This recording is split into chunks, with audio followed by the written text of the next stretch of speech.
Oke teman-teman, Assalamualaikum warahmatullahi wabarakatuh. Kembali lagi bersama saya guys ya. Ini adalah video analisa gold hari ini hari Kamis tanggal 11 September tahun 2025.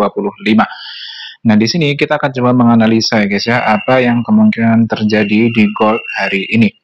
Nah, di sini saya sebelumnya mohon maaf ya teman-teman, terkait analisa kemarin, kita menganalisa bahwa kemarin di H4 ini terjadi MAV di sebelah candle ini ya guys ya. Di candle yang saya tandai kuning itu kemarin terjadi MAV dan itu sudah valid karena setelah kita lihat di H1 itu ada ekstrim. Dan ekstrim di H1 itu memvalidkan MAV yang ada di H4 ini.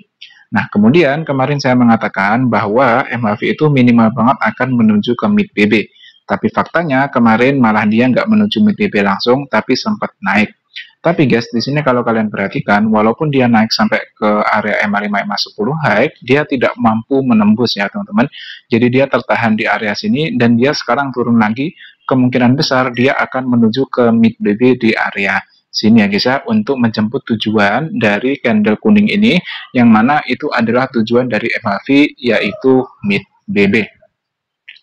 Nah, sebelumnya perlu kita ketahui ya teman-teman, jadi kayak apa ya, misalnya kita udah melihat MHV nih, atau re-entry atau apapun itulah, kita kan sudah membahas tentang destinasi di setiap signal dan setup yang ada di BBMA ya guys ya.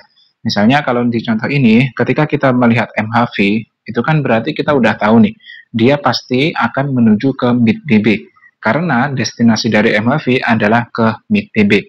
Nah, tapi guys, bukan berarti ketika kita sudah tahu destinasinya, belum tentu dia itu langsung menuju destinasinya di jam itu atau di hari itu, guys. Paham ya, teman-teman? Jadi, misalnya kemarin kita melihat MAV nih. Nah, belum tentu di hari kemarin juga itu langsung dia menuju ke destinasinya, yaitu ke mid BB. Nah, bisa aja hari ini, bisa aja besoknya lagi gitu, teman-teman. Tapi secara aturan, ketika terjadi MAV, maka minimal banget dia akan menuju ke mid BB. Seperti itu ya, teman-teman. Dan sepertinya kemungkinan besar hari ini dia akan menuju ke mid BB, guys. Ya, minimal banget dia akan menuju ke mid BB di sini. Nah, kemudian yang menguatkan lagi tesis saya ya, yang menguatkan lagi di sini kalau kalian perhatikan MA50-nya ini sudah keluar dari BB guys ya, di area sini. Nah, kalau MA50 keluar dari BB, maka candle itu minimal banget akan menuju ke mid BB guys. Sama, tujuannya ke mid BB. Minimal banget. Di sini kalau kalian perhatikan di area sini, saya kasih contoh lagi. Ini yang terjadi beberapa waktu yang lalu ya guys ya, di area sini ketika MA50 keluar dari BB, maka candle minimal akan menuju ke mid BB ya guys ya. Di sini memang tidak tersentuh, tapi ya masuk ke areanya lah ya. Hampir banget kesentuh. Kemarin memang trennya sedang sangat besar, jadi dia langsung naik. Nah, di sini juga ada lagi ya guys ya. Di sini kalau kalian perhatikan tadi saya tandai, ketika MA50 keluar ya, di sini MA50-nya keluar dari BB, maka candle itu minimal akan menuju ke mid BB. Ya guys ya, itu terjadi di semua time frame, kalian boleh perhatikan itu. Walaupun kalau time frame besar, misalnya weekly, itu biasanya cuma tertahan di mid BB, hampir kena kayak gitu guys. Karena secara fundamental, gold itu selalu naik terus. Oke, dan apa ya teman-teman, di sini saya juga minta maaf kepada teman-teman yang ada di grup signal. Kemarin signal saya itu saya memberikan dua signal guys. Kemarin saya memberikan dua signal, satunya TP 50 pips, satunya SL 50 pips, jadi tidak profit sama sekali kemarin. Dan itu menurut saya, kalau bagi saya sendiri, saya tidak masalah sama sekali ya guys ya. Dan kalaupun ada yang mengikuti hanya satu signal dan terkena SL, ya udah SL 50 pips ya nggak apa-apa ya guys ya. Kenapa? Karena di sini saya akan kasih semacam ilmu kepada kalian ya teman-teman. Perhatikan ini. Di sini saya bukan bermaksud klarifikasi atau apa, tapi memang saya sendiri juga loss ya teman-teman. Kemarin saya sendiri juga loss sekitar 100 pips lah di akun pribadi saya. Nah, di sini kalian perhatikan guys, ini adalah candle M15 di sini sejak tanggal 9 sampai di akhir sekarang tanggal 11 ya, sudah masuk tanggal 11. Nah, di sini kalau kalian perhatikan di M15 ini sama sekali tidak ada setup yang menarik guys. Ya, sama sekali tidak ada setup yang menarik. Coba kalian perhatikan, di sini apa nih, CSAK, tapi naik nggak mampu buat momentum. Re-entry-nya terlalu panjang. Setelah momentum, dia turun, harusnya naik lagi, dia malah langsung turun buat CSAK sell. Setelah CSAK sell, dia malah langsung CSAK buy. Langsung CSAK sell lagi, CSAK buy lagi, langsung momentum sell. Di sini malah ada CSAK buy lagi. Jadi kayak, apa ya teman-teman, polanya ini memang nggak jelas gitu. Nah, ketika polanya nggak jelas seperti itu dan kalian terkena SL, itu jangan berkecil hati ya teman-teman. Kenapa nggak boleh berkecil hati? Karena gini guys, logikanya market itu memang tidak selalu bersahabat. Ya, dia itu tidak selalu sesuai dengan analisa kita. Kalaupun sesuai, dia itu jarang memberikan kita setup yang bagus gitu guys. Apalagi kalau kita mainnya itu scalping di time frame kecil.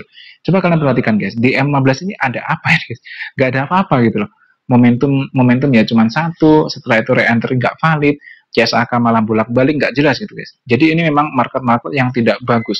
Coba kalian bandingkan ya, kalian bandingkan sebelumnya. Di sini kalau saya tunjukkan di area sini ini kan jelas guys, naik zone zero loss. Di sini ada re-entry, re-entry, re-entry, re-entry, kan enak gitu guys. Kita bisa dikasih banyak entry lah. Tapi kalau kayak ini guys, yang saya kotakin ini candle di hari kemarin. Ini kan kayak bener-bener nggak ada yang menarik gitu loh teman. Ya, jadi kalau tekan SL jangan berkecil hati, jangan kok langsung ini, wah ini nggak jelas, jangan ya teman, karena semua metode itu pasti ada SL-nya. Nah, kemudian guys, di sini saya juga ingin memberikan insight kepada kalian bahwa ya saya buka-bukaan aja nih guys. Saya misalnya di Profirm nih, kemarin ada yang nanya. Saya di Profirm itu probabilitas loss sama win-nya itu lebih banyak loss-nya guys. Beneran, saya lebih banyak loss-nya di Profirm itu. Maksud saya gini, misalnya ya, saya beli akun BMT nih. Saya kasih logika aja ya. Saya beli akun BMT yang instan guys, yang 10.000 misalnya, harganya sekitar $50. Itu saya sebelum bisa WD guys, itu tuh saya mungkin loss itu bisa sampai beberapa kali gitu. Beneran, saya loss beberapa kali baru WD. Tapi apakah pertanyaan pernah saya WD di WMT? Loh pernah guys. Apakah banyak? Loh banyak juga. Alhamdulillah banyak juga gitu. Maksudnya ya lumayan lah, cukup lah. Alhamdulillah lumayan gitu. Tapi apakah langsung WD dan gak ada yang loss? Enggak guys. Lebih banyak yang ke bridge akun saya itu. Beneran, saya akun udah nggak ngitung saya guys. Saya berapa kali gagal di WMT itu saya udah nggak ngitung gitu. Tapi ketika berhasil itu tuh modalnya balik gitu. Saya kasih logika ya, misalnya ya, ini ya pengalaman saya sambil saya kasih logika supaya enak. Misalnya kita beli akun 10.000 di WMT instan ya, itu kan harganya $50 ya, 50 sekian lah. Kalau kalian pakai kode saya harusnya $50 lah. Nah di situ misalnya saya biasanya loss itu 2, 3, kadang sampai mungkin 4 atau katakan 5 lah ya. Katakan kita loss 5 kali. Kita beli 5 kali berturut-turut loss terus gitu guys. Ya loss terus. Ya itu kan ya mungkin bisa sebulan, 2 bulan, mungkin bisa sampai 3 bulan. 5 akun habis nggak ada yang WD sama sekali. Ya berarti kita habis berapa guys? 5 kali 5 ya, per akun $50 kali 5 akun berarti kita total habis $250. Tapi nanti ketika akun ke-6 berhasil WD, sekali WD itu kan targetnya $1.000 guys, 10%. Nah, profit share-nya kan pertama WD itu 50% ya. Jadi kita dapat $500. Ini tuh modalnya balik plus kita dapat kelebihan gitu guys. Ya, jadi modalnya $250 itu balik dan kita masih punya lebih karena kita WD-nya ini sekali WD langsung $500 gitu, teman. Paham nggak?